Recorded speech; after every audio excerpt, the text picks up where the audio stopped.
Okay, so let's do that first. Yep. I have hit record, and we're going to do the bumper thing now. Go. Hey there, this is Josh Carey of the Hidden Entrepreneur Show. Guess what? You're listening to Jeff Smith, the amazing host of Vroom Vroom Veer. Let me get that right. Vroom Vroom Veer. Best name ever for my money. So let's veer together. Listen up. That was awesome. You really got into that. Thank you. I'm a performer. You are a performer. Okay. I'm going to hit. That's it? That's it. Perfect. I'm going to hit stop on the recorder, start a new file. I'll be right back. Exactly. I'm going to turn my, Go ahead. No, that's fine. What were you going to do? I'm going to turn my lights off since we're going to not do video. Okay, perfect. All right. You don't need to see my sheen. Okay, hold on. Are you ready to thoughtfully steer away from your revved up, frenzied, and far too often scripted life? Then welcome to Vroom Vroom Veer with Jeff Smith, where he guides you down the road differently traveled by sharing unique experiences with guests who have managed to shift away from a life stuck on cruise control and veered their way into a more authentic and fulfilling one in all sorts of interesting and kind of remarkable ways. Get ready to Vroom Vroom Veer with your differently traveled road chauffeur, Jeff Smith. Trodden, thank you so much for being on Vroom Vroom Veer and welcome to the show. How's it going? It's going awesome. Thanks, Jeff. Thanks for having me. Hey, I appreciate you being here. What time is it in the UK right now? It is about 5:30. Oh, not bad. Okay. All right. Not too bad. So it's not like you had to get up really early or anything? Yeah, no, I've done one of these at midnight, and I had to slap myself in the face a few times. So I'm grateful. Right. I'm grateful you've managed to schedule it around this time. It's good, man. Yeah. I do mine in the mornings, and it's not always pretty. I think I had a guy from Australia, and he was up at some ungodly hour. So, this worked out time zone wise for everybody. So good, cool. Okay, so you are at mindsetexperts.co.uk. So briefly, tell us a little bit about what you're most excited about in your business today. So in my business, I work with entrepreneurs who have got past their kind of startup phase and they're in the market and they've got the small operational team. And now they're a bit like, I don't know what I'm supposed to do from here. It's quite a confusing time in terms of their next level strategy. And also where I focus primarily is on leveling up their mindset. It's just what is exciting today is the same thing that's exciting almost every day. When you get a career, when you've got something that you love doing. I've got people just now really working on their authenticity. And we're just having some great conversations about exactly that. Breaking that I don't know, that thing, that sheen that ends up around us sometimes and getting to the hub of true authenticity. It's incredibly liberating, Jeff. So that's what's exciting at the moment. Wow. You really touched on a thing right there. And not only is that part of like pop culture now, that word that you hit, that authenticity, it's actually, I think there's two versions of that. There's people that are just saying it and don't know what it means, but it sounds good and it's a good keyword. there are those folks. But then there's also the people that actually get it, right? So hopefully you're helping people make that switch. So that's great. Man. Like the thing is, and hopefully I'm in the latter camp there. The thing is that people, me too. People want to have that conversation. So I've got a group.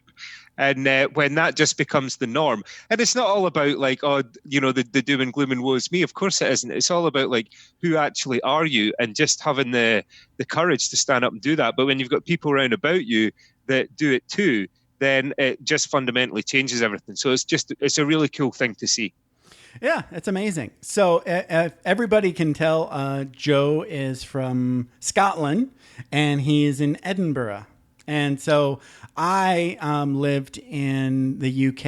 I was at RAF Lakenheath for about 3 years when I was active duty Air Force. So I visited Edinburgh a couple times.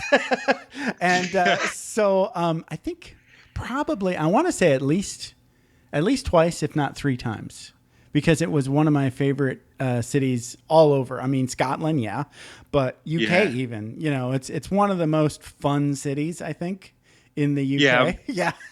Yeah, it's amazing. It's got all the right combinations. It's small enough to still have a cohesive vibe to it, but it's Yes. got like a big hill in the middle of it called Arthur's Seat, which you can go climbing up. There's water round in the rivers. There's brilliant architecture, parks. It sounds like I work for the Edinburgh Tourist Board, but I just love the city. Do you know, it's an amazing place. Yeah.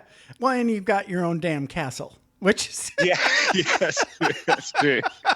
how many places in the world still have their own damn castle? You know, Do you know, I lived in Edinburgh for 14 years and I've never actually been to the castle. you've never, no, I didn't visit the castle either. The closest I got to the castle, because the castle is so touristy, it's really hard to get into.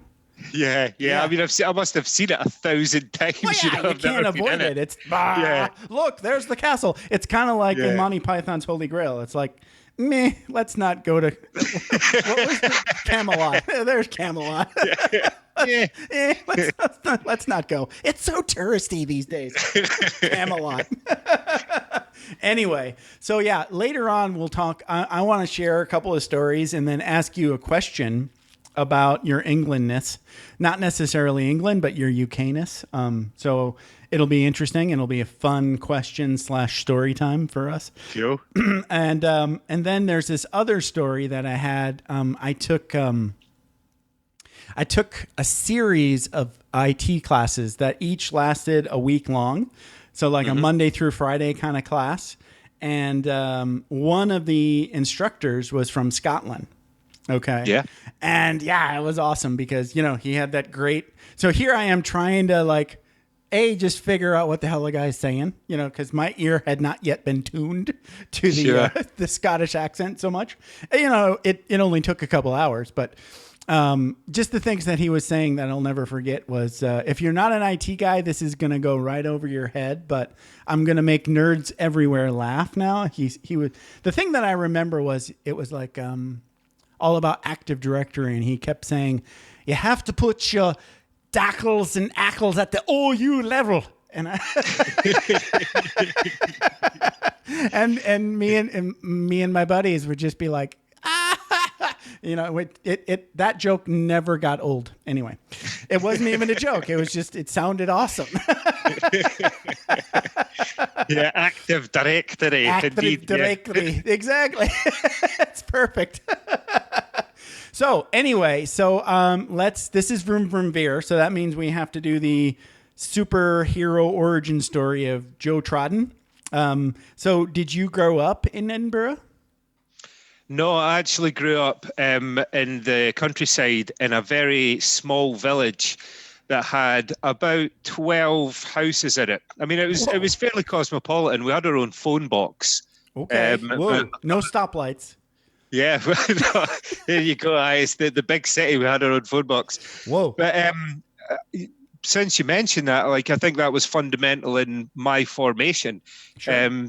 Just the fact that, you know, we would go and run about like lunatics out in the wilds, you know, in the country park, and everything was like outdoor and adventure. You know, it was all that when we were growing up. It was amazing. Yeah, no, I had a similar kind of scenario when I was a kid. You know, I grew up, I was born in 1969, so I just turned 50. You know, so, and I was in rural Michigan. Not quite as rural as you. I think the population was probably in the neighborhood of like 24,000. It is now. I don't know what it was then, but you know, small-ish city, not really city, small town. How's that sound? Small town. Yeah. But as soon as you know, like, it doesn't take long to drive out, and then it's just nothing but trees. So I spent a lot of time, you know, running around in the woods, harming small animals. It's, you know, I feel bad about it now, but I didn't then.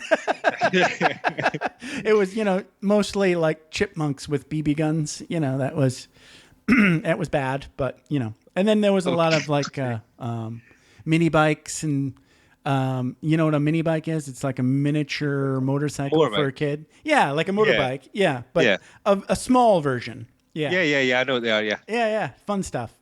So yeah, I mean, and I tell kids nowadays, like young people today, like we played a game called Kick the Can. Uh-huh. And, yeah, okay, everybody in Gen X knows what Kick the Can is. It was like this leftover thing from our parents that they taught us how to play. And just the name of the game, that makes, like millennials look at me like, really? There's a game called Kick the Can? Okay. Yeah. So anyway, there we go. We're old. Okay. So you grow up and what did you do immediately after high school? Did you start working? Did you go to college? What was next? Yeah, I went to university from high school. I went to do law.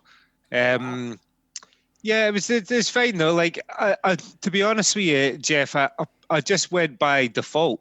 It was one of those things of, you come out of university. I didn't really think about what I wanted to do or who I was or any of those kind of deeper questions. Right. It was just, I've got the grades to go and do law. I think you can get good money there. That's a career. So I went to do that as a degree, straight from school to university in Scotland. Did you like it or did you not like it? I was pretty indifferent, to be honest. I never really got Okay. into I just didn't get into that student vibe, I just couldn't connect with that. So we always had a wee group. We weren't exactly, the outsiders, I guess. We're still part of the main body of the kirk, as we call it in Scotland, the big bulk of the group. Okay. But it never really floated my boat. And do you know something? I think another point from that was that if I was to go to university, if I had the opportunity to go and learn something, purely for 4 years now, what a different attitude I would have to it.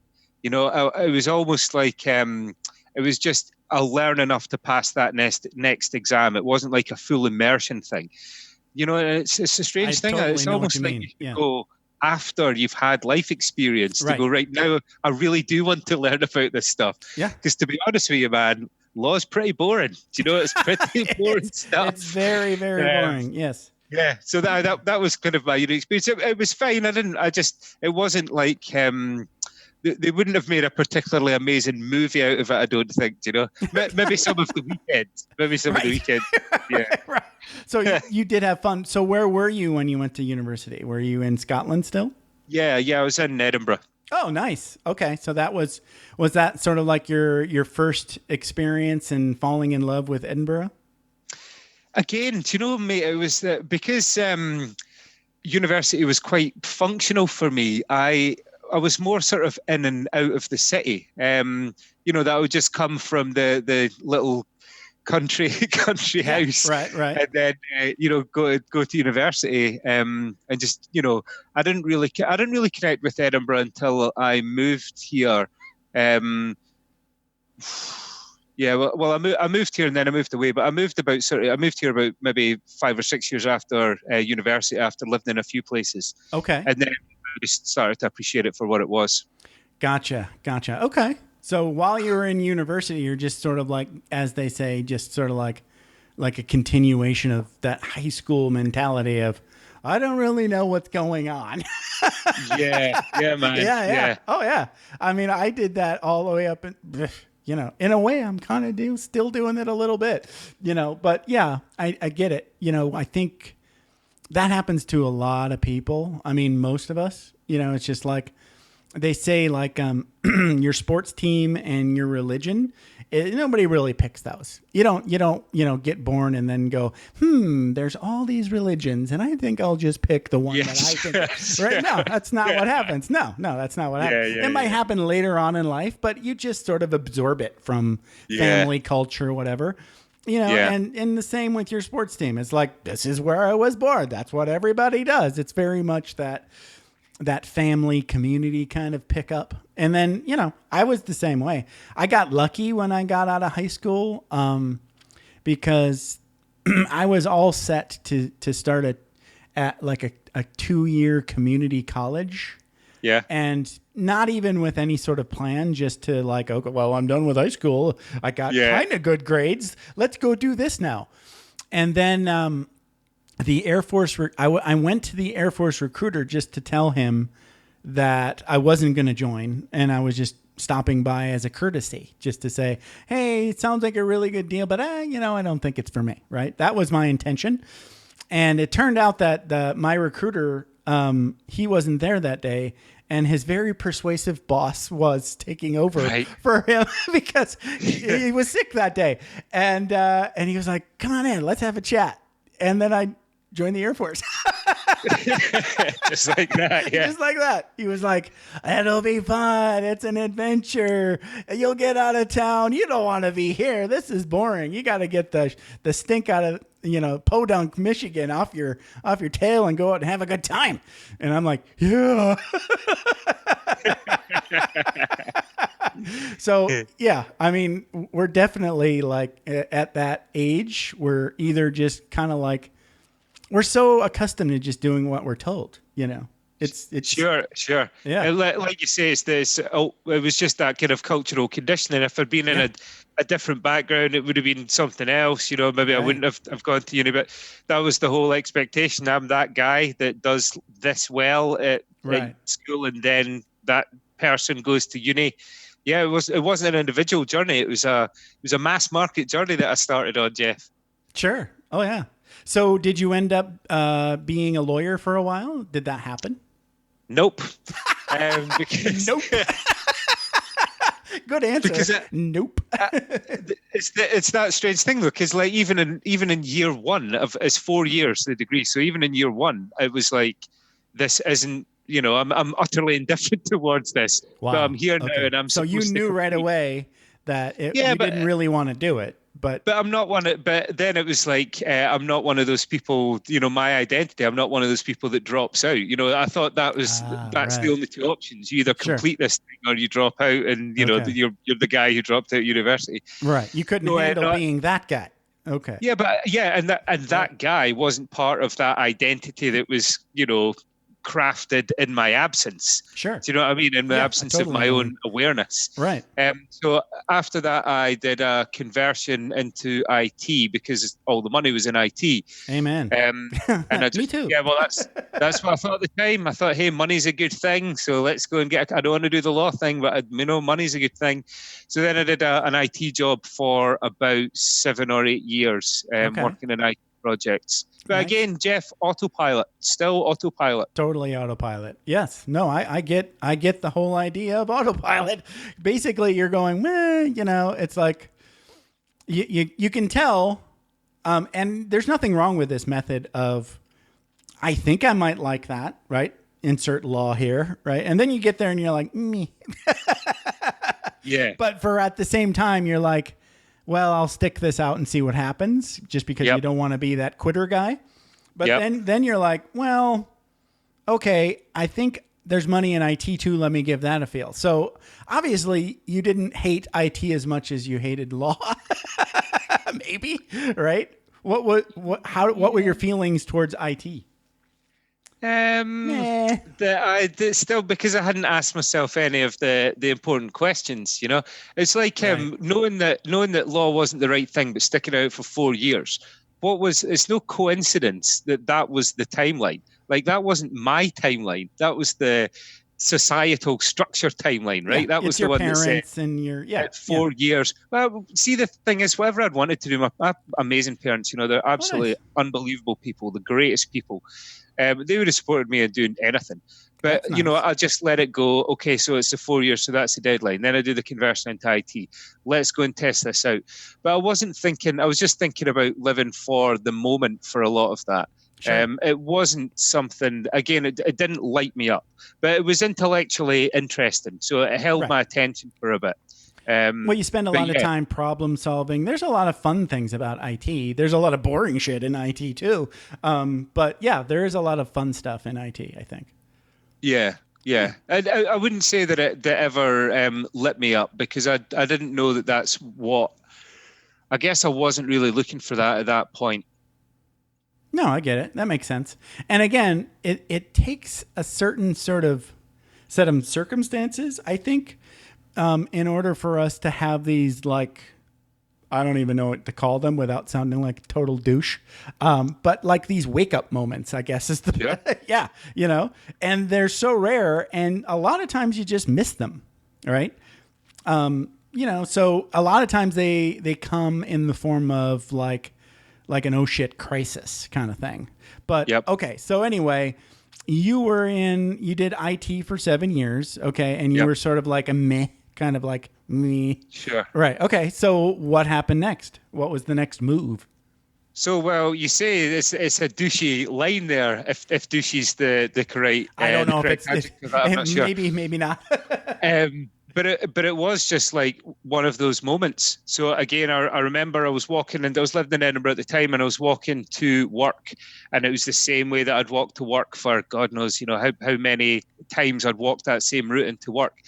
And it was just, I remember exactly where I was, and I just had that thing in my head of like, I can't keep doing this. Like this is not who I am supposed to be. And it's interesting because there's a lot of people that I speak to that it's about that age, you know, late 20s, early 30s, maybe, where that moment hits. And I'd always been interested in people's heads.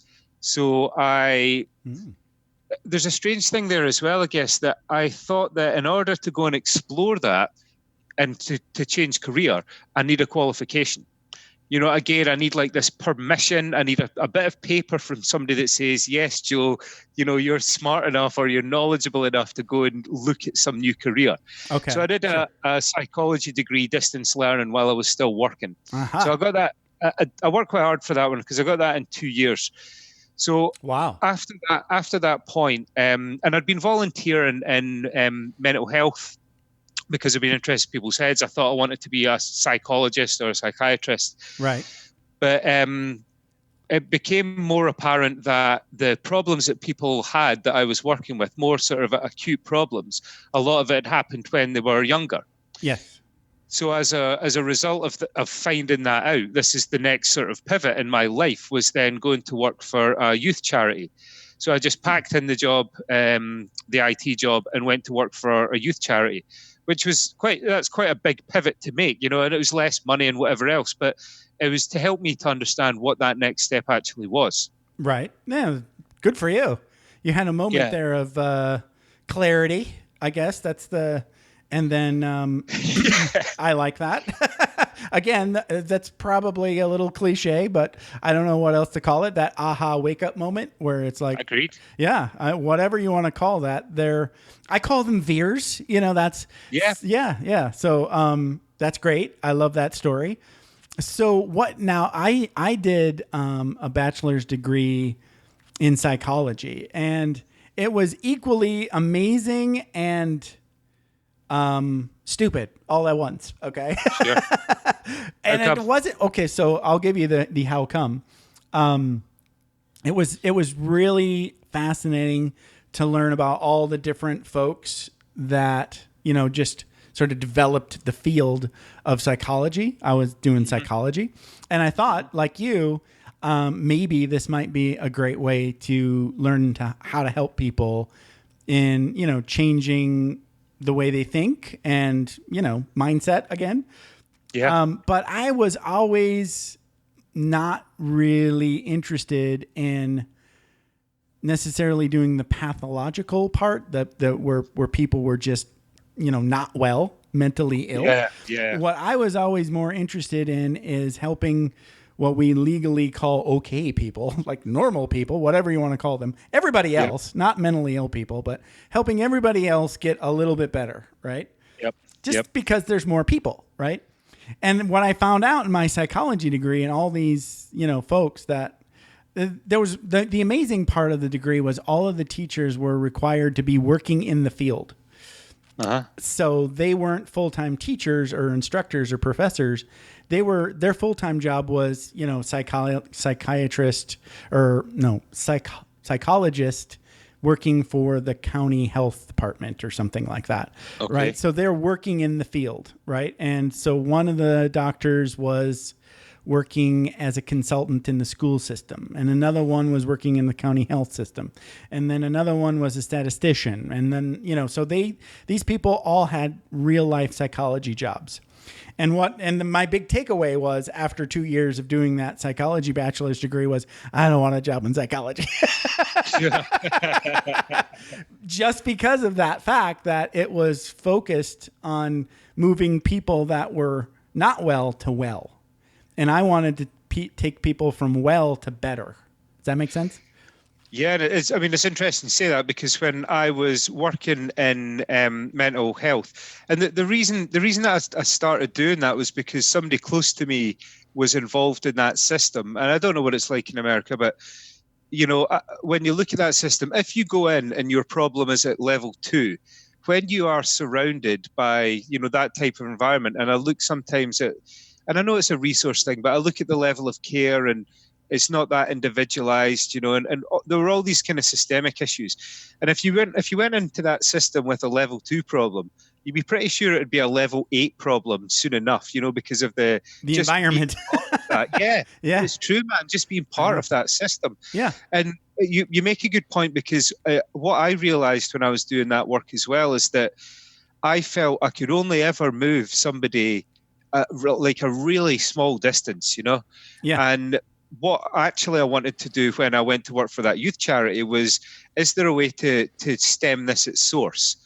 So rather than it was always something that was happening in their formative years. When I was speaking to them, they were like 35, 40. It was always something around 14, 15, 16, 17. There's these monumental shift moments. So I just thought, if I go and work with younger people, can you do something at source before that problem actually occurs? Right. Yeah. And the answer, unfortunately, is you can't do that as a psychologist, at least not in the States. You can as a coach. Yeah. Actually, what they call that is a coach. Right. It's almost though, like that for that problem is they don't really need involving a psychologist when they were that age for the type of challenges I'm talking about. Telling you, Jeff, more often than not, it's just like, let's just have an honest conversation about what's actually going on with you. Do you know? Exactly. And that you can break whatever cycle you're in. You don't need any sort of diagnosis for that. Yeah, man. No. Yeah, no, that actually makes the situation worse, because then you're going, all right, now I've got a thing. Do you know? Now there's a thing with me. Well, yeah, and then the government's involved, and that's never good for anybody. Yeah. Yeah. And I think that was the tipping point that made me decide that I wanted nothing to do with the mechanism of psychology, at least in the States, because of the diagnostic sort of system and the codes and the billing and how much that's regulated by the government is just like, it's just like, I don't want anything to do with that, especially with me, because I had just retired from the Air Force. I had enough government in my life. I'm full of that. I don't need any more. Now I'm working for the government again, but that's a whole nother story. Yeah, is that the spy work that you're carrying out at the moment? No, not a spy. I used to be a spy, but I'd tell you about it, but I'd have to shoot you.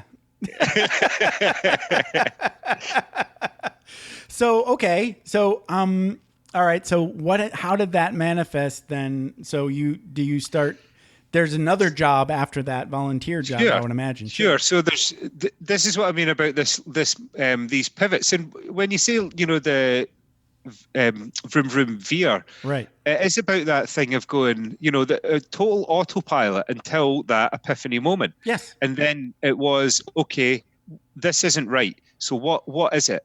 So then I think it's, psychology, mental health. Actually, isn't that? Let's look at this at source. You just have to keep going. From there, it was actually, I want to go one level up from this, because it's a societal problem. And business is a part of that. So I set up my own social enterprise, which was designed to help young unemployed people to find work. Oh, nice. It was a shop that I set up, right? But I was still hanging on. Really, I was doing it because I wanted my own thing to help young people, because I thought let's create more localized solutions rather than the national charity I worked for. Really good, right? And it does a lot of great work. Yeah. But I was interested in this kind of localized solution. But anyway, so I set up this shop, and it was selling sort of arts and crafts and things from local makers, which I can tell you, Jeff, I have absolutely no interest in. I had no interest in running a shop. I am not a big arts guy. I don't own any jewelry. So it was a strange thing. The reason I set it up was because there were a lot of young makers that here's a place for you to make stuff. Okay. And we can staff it with young people, and then they can get this experience as well. So I'd run that as my own social enterprise, but it didn't really work out that I didn't run it as a business. I ended up, just because my focus was on helping the young people, and who's going to pay, right? It's a charitable thing. Right. So I ran that for a while, but ultimately my interest went one bigger again, because I don't know what it's like in the States. I think maybe B Corps. Do you have social enterprise in the States? Is that a term that means something? So I guess the closest thing would be a nonprofit. Yeah. So it still trades as a business, but they've got a powerful social aim, a bit like B Corps, but probably still a layer towards social compared to a B Corp. Yeah, I guess that we have those in the States too. I don't know what they call them.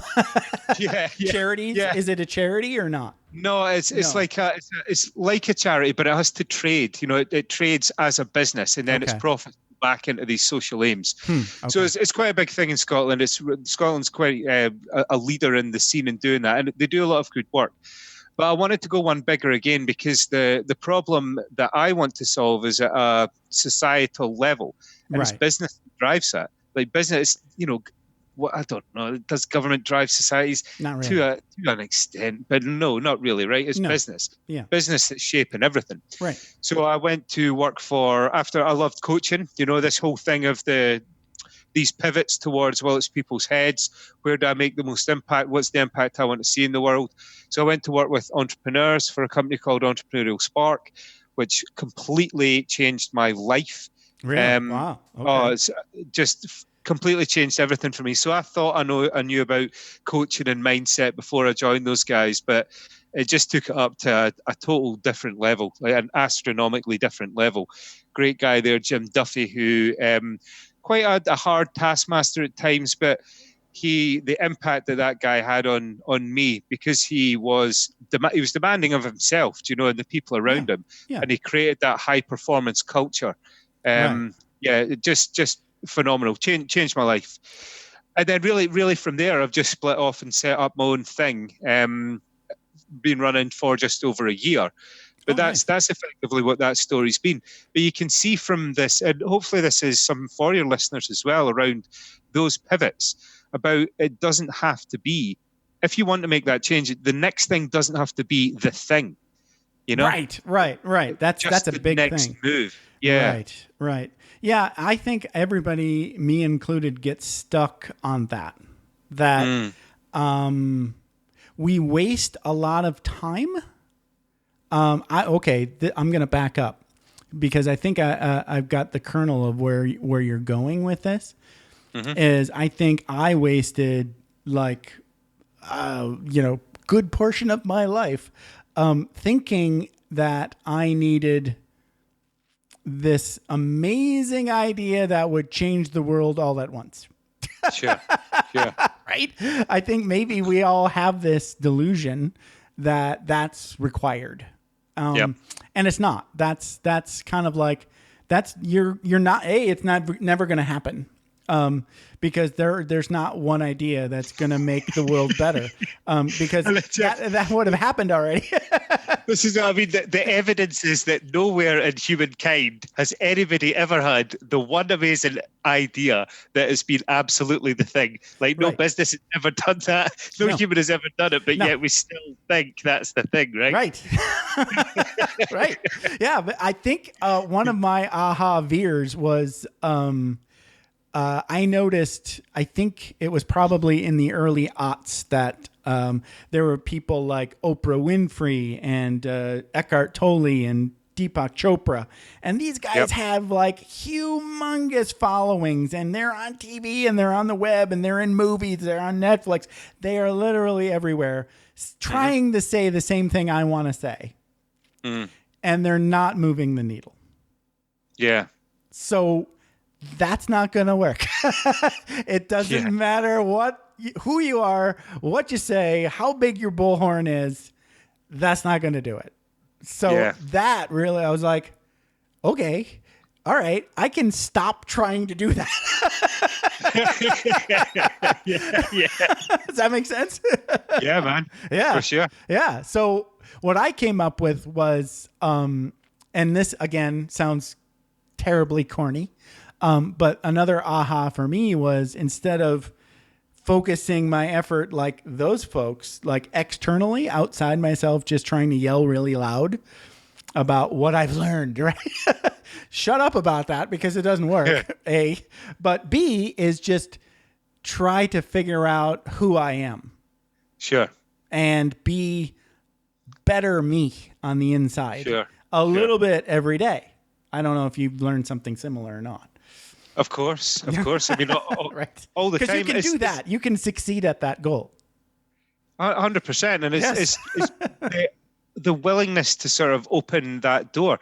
And it's not like I don't know, you've used like kind of, is this corny and douchey to say those things? I don't know, like, it's just the reality is that for me, like, I can't actually remember.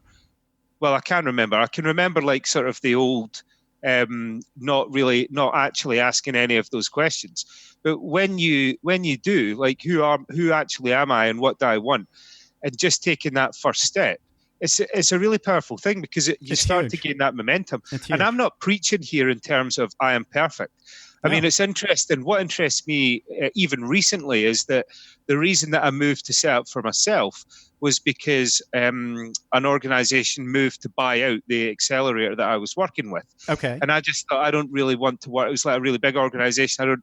I'll function better in smaller organizations because I'm quite intense. I don't do politics very well. I don't function in corporates, Jeff. I'll just tell you that. Sure. You're an awful employee. Good for you. Yeah. So I'm in the right circumstances. I'm a great employee, and then in the wrong circumstances, I'm terrible. I don't have that. Sure. I don't have the political flex, to manage certain situations. But I waited for a bit really for that permission. It was still that event that pushed me to think, okay, what is my next move?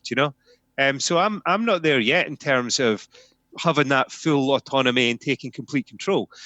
But it is about asking yourself that question and just thinking, what's the next step? What is the thing to go and explore? And when you do it, you start to get the momentum, and it's really cool, and you meet really cool people when you're doing stuff like that.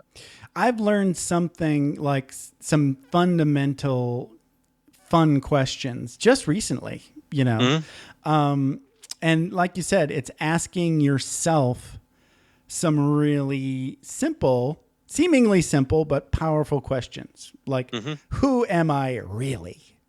And sometimes, even getting extra weird and saying, what am I really? Oh, now you're talking. Yeah. Right? Now you're talking. And the answer is just for you, right? But having a sincere desire to have that answer be a little bit more true every day is huge, right?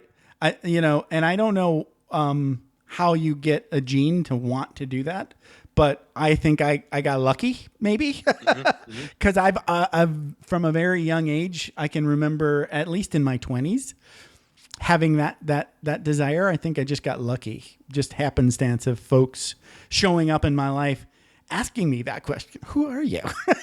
Why are you afraid so much? Sure. Yeah. This guy that I met, he was a lawyer. Wink. That's funny. But he was a college professor, and I took a speech class in Hawaii. And that was, so I was like 20, 21, 22, 23.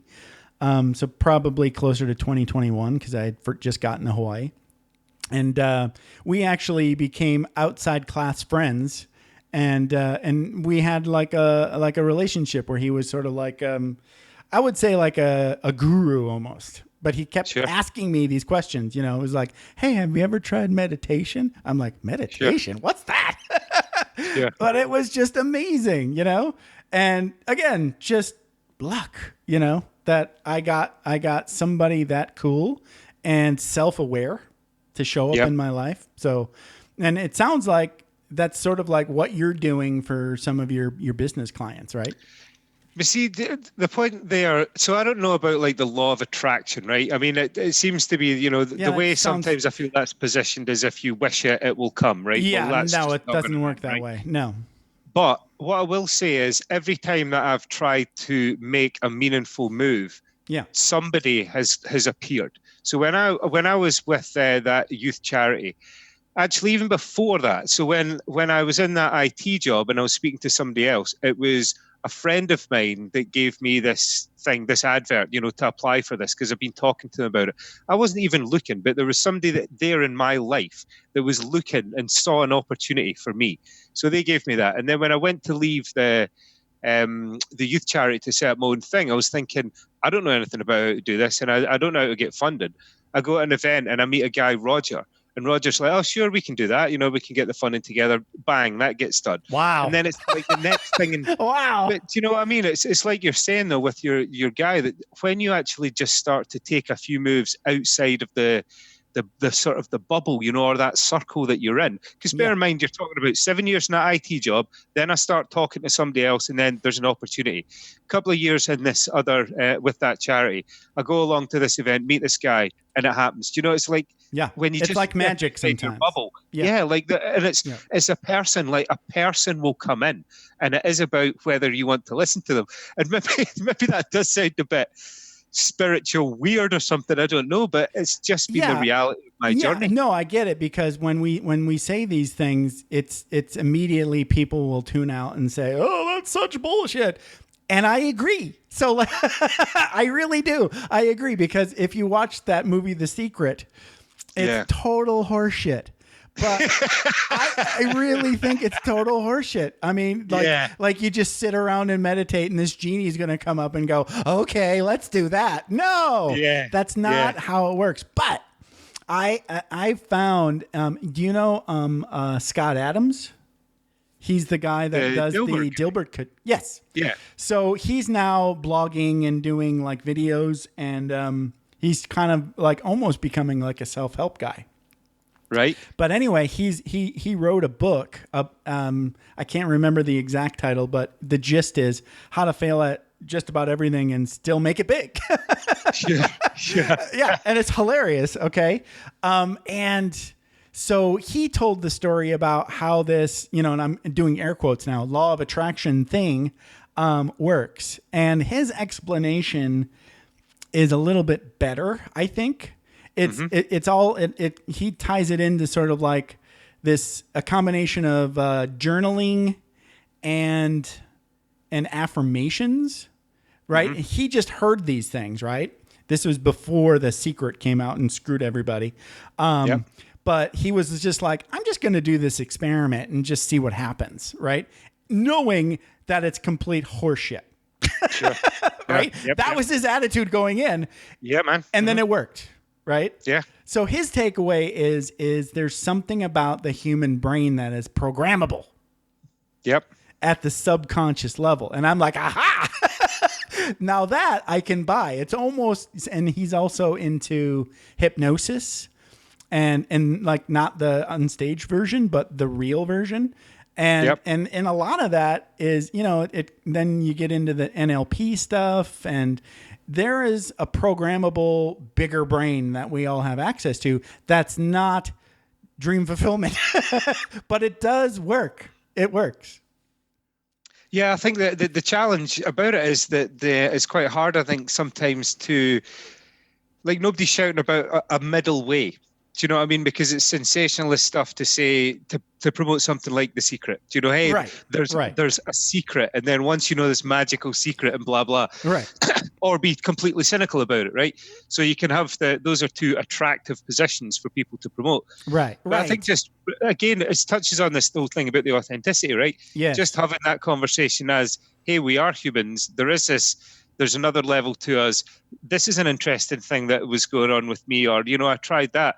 Not like, hey, everybody, let's go up the hilltop, and sit round in a particular uniform. It's just the right. Right. It's just about, hey, this is a cool thing that we were doing, and let's try and do that. Yeah. And these little many pivots that people can make, like my entrepreneurs make all the time. Yeah. Every day I've worked with hundreds, and never, not once, has somebody said on day one, here is the plan, and that was the plan. Like, that has never, ever happened. It's like, here is the plan for the next 18 minutes, and then something else, And life's Right. a bit like that. But it's a mindset of being open to approaching it a bit more in that way, Right. which, again, I'm not preaching, because I wasn't like that. And it's still something that I'm working on even now. No, I think you can be not like woo-woo and still benefit from these sort of like ideas. And I've read a lot of interesting books, and some of the best ones are just really, really clear about what all the other books are mystical about, right?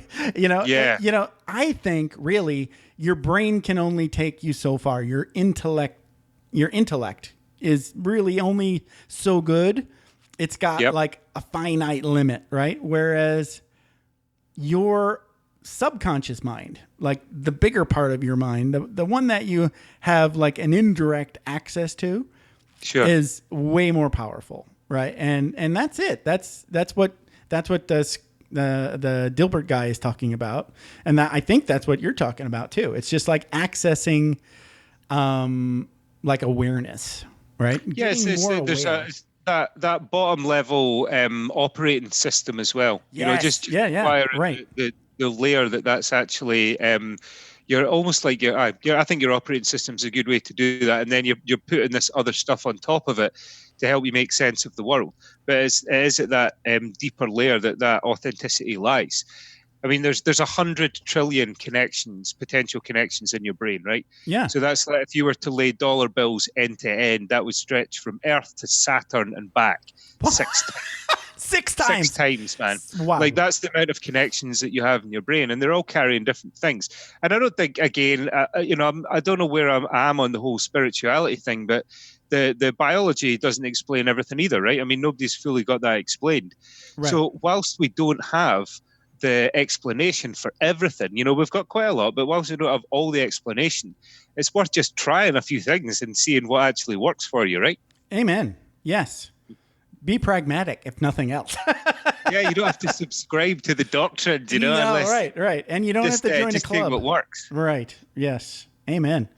Cool. Okay, so before we wrap up, I promised to tell a couple of stories and maybe do a Scottish accent, and then you have to do an American accent a little bit.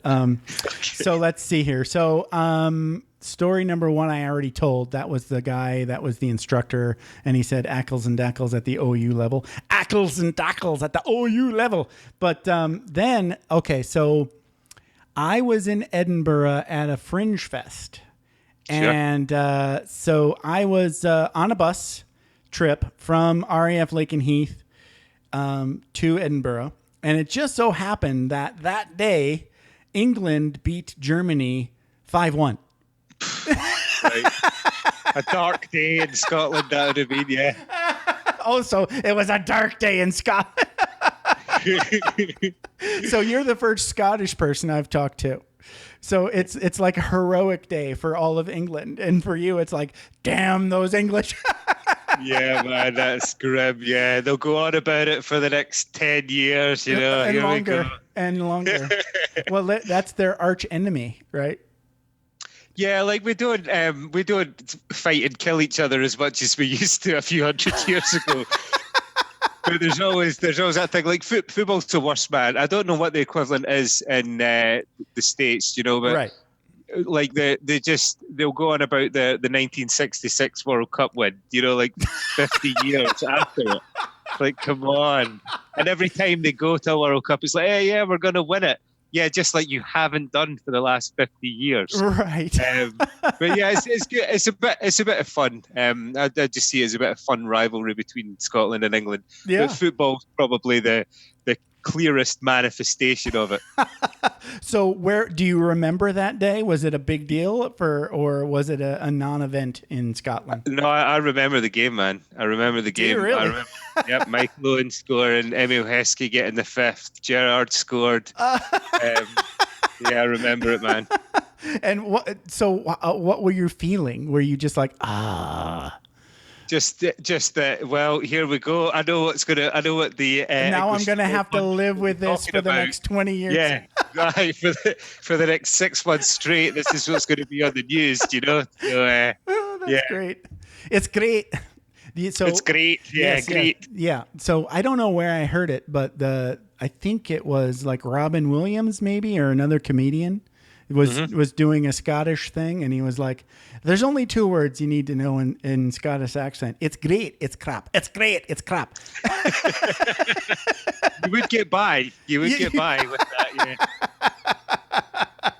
Oh, yeah. And again, Edinburgh and Scotland. I mean, I think, let's see, where else did I go in Scotland that was amazing? Inverness, amazing, right? Going up to see Nessie. Loch Ness is amazing. Inverness needs a lick of paint, but yeah. Amen to that. Amen to that. Yeah, we stayed in this like little B&B, and not an Airbnb, an actual B&B. And we had the main house was full, and we got the lodge all to ourselves. So it was me and my in-laws and my wife in this like big 2-story lodge, and me and a bottle of scotch, the BBC Channel 4 probably, and a bubbling brook just outside the window. A very Scottish adventure. Oh my God.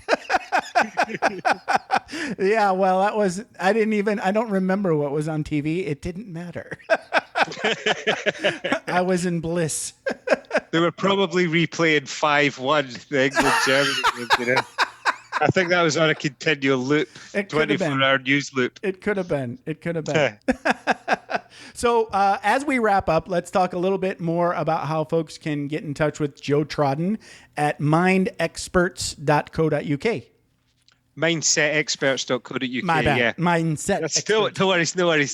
Yeah. So, like I say, I work with entrepreneurs, specifically those guys who are just at that stage in the marketplace going, now I need to think about what's the strategy framework I need, and to be pushed to become entrepreneurial leaders. Right. I am quite a tough dude to work with at times. Oh, yeah. Just in terms of demanding. So my clients have to really want to be pushing themselves up to that next level.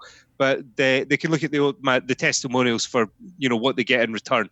So yeah, mindsetexperts.co.uk. That is my website if you're an entrepreneur looking to find your next level. And you're pretty big on LinkedIn, right? Yeah, I do like LinkedIn as a platform. I do nothing on Facebook. I can assure you, I do nothing. Really do not like Facebook. It's so annoying. I don't know. I know I have a couple of clubs that I'm in that require me to be on Facebook, and that. Yeah, I'm forced to join for the clubs. Yeah, I know, it stinks. And then, of course, my family is all on Facebook, but pretty much, if you ask me a question on Facebook, you're never going to hear an answer. I know, mate. There's people that have wished me this. I probably shouldn't say this on live, but like there are people that wish me the happy birthday on Facebook, and I'm just like, I just don't want to engage. We've not spoken in like 10 years, and we didn't actually get on that well. Like I didn't know you. They're wishing you a happy birthday, right? I'm not that I don't like you. I'm indifferent to you. I don't know you at all. So we're not going to strike up some dialogue out of the blue here. Right. But yeah, LinkedIn is a good one for me. I think if it's just like LinkedIn Joe Trodden, this is the benefit of an unusual name. But yeah, I'm quite active on LinkedIn. Anybody wants to get in touch there, just drop me a line. Okay, but before we quit, you have to do your American accent. We promised. Is there any outro to do in an American accent? Well, you can say thanks for joining us on Vroom Vroom Veer or something like that. Whatever you want to say.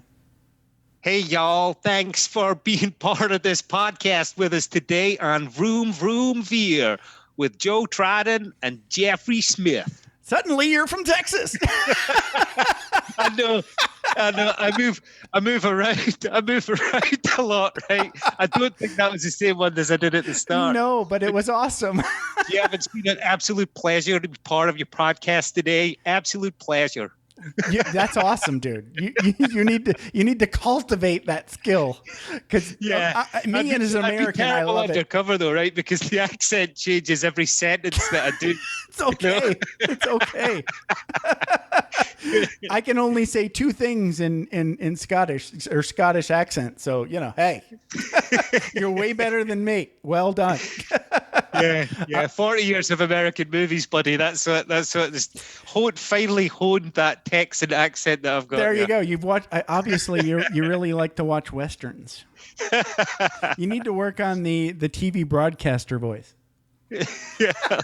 I'll get on it. Get on it. All right. Thanks, Joe. This has been a blast. I appreciate it.